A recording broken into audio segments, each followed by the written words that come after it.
Hi வணக்கம். நான் உங்கள் எஸ்எஸ் பேசுகிறேன். அனைவருக்கும் என்னுடைய அன்பான அதிகாலை வணக்கங்கள். இன்னைக்கு வீடியோவில் நம்ம பார்க்க போகிறது, நண்பர் ஒருத்தர் கேட்டிருக்காரு. என்ன கேட்டிருக்காரு அப்படின்னா, குண்டுமல்லி செடிக்கு பொட்டாஸ் போடலாமா, பொட்டாஸ் போட்டால் நல்லா வருமா, இந்த கேள்வியை கேட்டிருக்காரு. ரொம்ப ரொம்ப சூப்பரான கேள்வியும் கூட. ஸோ நிறைய நாட்களுக்கு பிறகு உங்களை சந்திக்கிறதுல ரொம்ப மகிழ்ச்சி. ஸோ இன்னைக்கு வீடியோவில் நம்ம பார்க்க போகிறது, பொட்டாஸ் குண்டுமல்லி செடிக்கு போடலாமா இல்லை டோட்டலாக வேணாவா, எந்த மாதிரியான சமயங்களில் நம்ம பொட்டாஸ் போட்டோம் அப்படின்னா கண்டிப்பாக நம்மளுடைய பூக்கள் நல்லா வளரும் அப்படின்றத பற்றி இந்த வீடியோவில் நம்ம பார்க்கலாம். மெயினாக நம்ம பொட்டாஸ் போடுறது எந்த நேரத்தில், எல்லா நேரத்துலையும் கண்டிப்பாக போடக்கூடாது. ஸோ சில நேரங்களில் மட்டும் போட்டிங்க அப்படின்னா உங்களுடைய பூக்கள் பார்த்தீங்கன்னா பட்ஸ் நல்லா பெருசாக கண்டிப்பாக ரிசல்ட் ரொம்ப ரொம்ப பக்காவாக இருக்கும். பொட்டாஸ் அதாவது நம்ம ஃபஸ்ட்டில் ஸ்டார்டிங்கில் கொத்தி விடுவோம், ஃபஸ்ட்டில் உரங்களும் போடுவோம். நம்ம மேக்ஸிமம் நிறைய பேர் பயன்படுத்தக்கூடிய உரங்கள் கலப்புரங்கள் தான் பயன்படுத்துகிறாங்க. ஸோ அதுவும் பெஸ்ட்டான உரங்கள் தான். அதே போல் ஒரு சிலர் பார்த்திங்கன்னா கடலை புண்ணாக்கு போடுறாங்க, ஒரு சிலர் பார்த்திங்கன்னா டிஏபி போடுறாங்க, ஒரு சிலர் பார்த்திங்கன்னா காம்ப்ளெக்ஸ் போடுறாங்க. ஸோ ஒவ்வொருத்தருக்கும் ஒவ்வொரு வித்தியாசமான உரங்கள் போட்டு பலவிதமான ரிசல்ட்டில் கண்டிப்பாக கொண்டு வராங்க. ஸோ ஒவ்வொருத்தருக்கும் மண் வகைகள் வேறு டிஃப்ரெண்ட் வகையில் கண்டிப்பாக இருக்கும். ஸோ அந்த வகையில் இந்த பொட்டாஸ் எந்த மண்ணில் ரொம்ப ரொம்ப சூப்பராக வரும் அப்படிங்கிறது இந்த வீடியோவில் நான் சொல்லிடுறேன். மெயினாக குண்டுமல்லி செடியில் பார்த்தீங்க அப்படின்னா ரொம்ப ரொம்ப இப்போ நல்லா பூக்கள் ரொம்ப ஃபஸ்ட்லேயே போட்டுட்டிங்கனாலையும் வேஸ்ட் ஆகிடும். பொட்டாஸ் எப்போ போடணும் அப்படின்னா மொட்டுக்கள் ஆரம்ப ஸ்டேஜில் வரும்.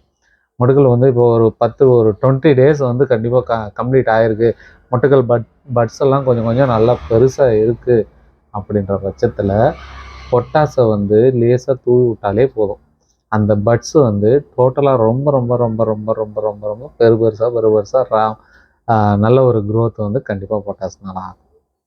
அதே போல் ஒரு சிலர் என்ன சொல்கிறாங்க, மேலே போட்டு விட்டாலே போதுமா, நம்ம கீழே அடியில் நிறைய வீடியோவில் குழி பறித்து போட சொல்கிறீங்களே அப்படின்னு சொல்லியிருக்காங்க. அதே போல் என்ன அப்படின்னா, இந்த குழி பறித்து போட்டோம் அப்படின்னா அந்த செடிகளுக்கு அப்படியே கண்டிப்பாக கேட்கும். இந்த நம்ம மேலாக போட்டோம் அப்படின்னா, மேலே எப்படி தூக்கிட்டு போட்டோம் அப்படின்னா கண்டிப்பாக தண்ணியிலே அடிச்சுட்டு போகும், ஒரு செடிகளுக்கு போகும், ஒரு செடி. ஆனால் கண்டிப்பாக எல்லா செடிகளுக்கும் அதாவது தண்ணிகள் நம்மளுடைய கால்வாய் ஒரே நேராக இருந்துச்சு அப்படின்னா எந்த ஒரு பிரச்சனையும் இல்லை.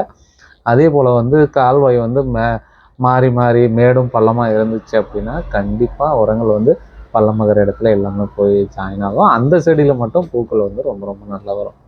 ஸோ மெயினாக நீங்கள் குண்டுமல்லி செடி நடும் பொழுது லைன் வரிசை, அதே போல் ஒரே நேர்கோட்டில் நடுங்க. அதே போல் நம்மளுடைய அகலமாக ஒவ்வொருத்தருக்குடைய அகலம் இடத்துக்கு ஏற்ற மாதிரி மாறுபடும். ஒரு சிலர் இடம் ரொம்ப கம்மி வச்சுருப்பாங்க, அதில் நிறைய செடியை நடலாம் அப்படின்றதும் பிளான் பண்ணியிருப்பாங்க.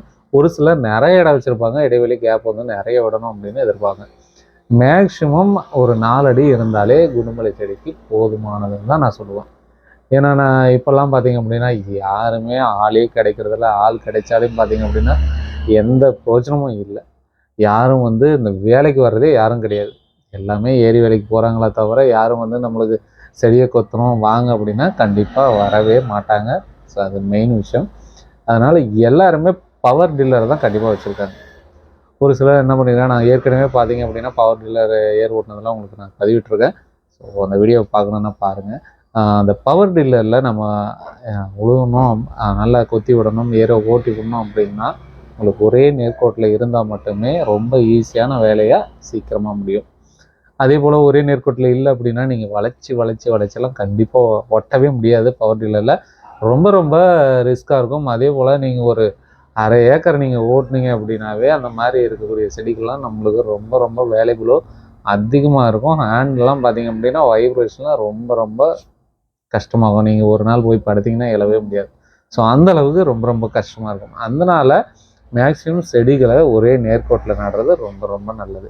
ஒரே நேர்கோட்டில் நட்டிங்க அப்படின்னா கண்டிப்பாக எந்த ஒரு பிரச்சனையும் இல்லை. அடுத்தடுத்த பேட்சுக்கு நீங்கள் ஈஸியாக நீங்கள் பண்ணிட்டுருக்கலாம். அதே போல் நம்ம இந்த பூ இருக்கிற மெயின் ரீசனே குண்டுமல்லி செடியில் இந்த பூ இருக்கிறது தான். ஏன்னா அந்த பூ இருக்கிறதுக்கு நிறைய பேர் வரவே மாட்டாங்க. அதே போல் இப்போ ரெகுலராக இன்றைக்கி வந்துகிட்டே இருக்கும். உங்களுக்கு மேக்ஸிமம் ஒரு 10 கிலோ பூ இருக்குது அப்படின்னா நாளைக்கு என்ன பண்ணுவாங்கன்னா அந்த வரக்கூடிய ஆட்கள் நாளைக்கு நின்றுவாங்க.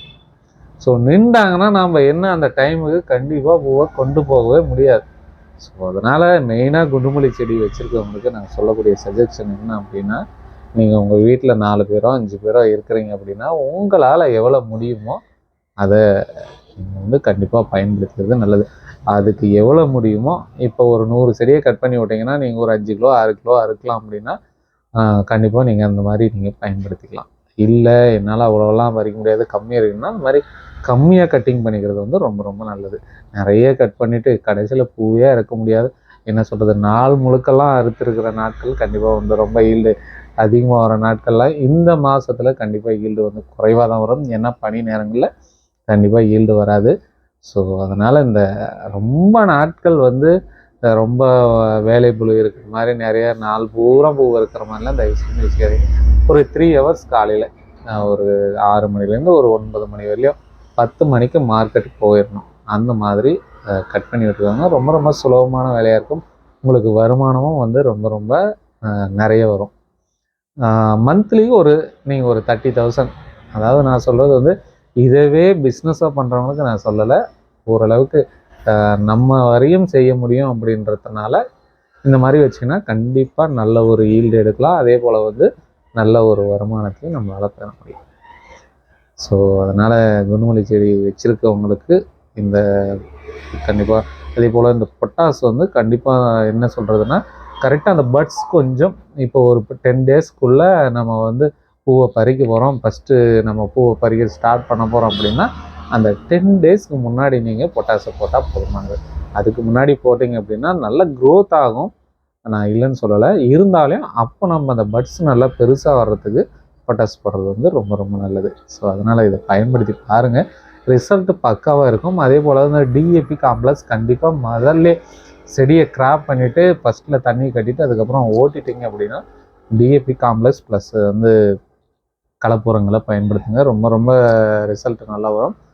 அதே போல் வந்து கடலை புண்ணாக்கு பயன்படுத்துங்க, பச்சை கலராக உங்களுடைய செடி வேறு லெவலில் கண்டிப்பாக வரும், நல்ல ஒரு ரிசல்ட் தரும். இந்த வேர்ப்புழுவை ஒரு சிலருக்கு கண்டிப்பாக வரும். அந்த வேர்ப்புழுவை தடுக்கிறதுக்கு கண்டிப்பாக ஒரு சில செடிகளுக்கு வந்துருச்சு அப்படின்னா வேர்ப்புழுவில் கண்டிப்பாக மீளவே முடியாத செடி கண்டிப்பாக டெத் ஆகிரும்.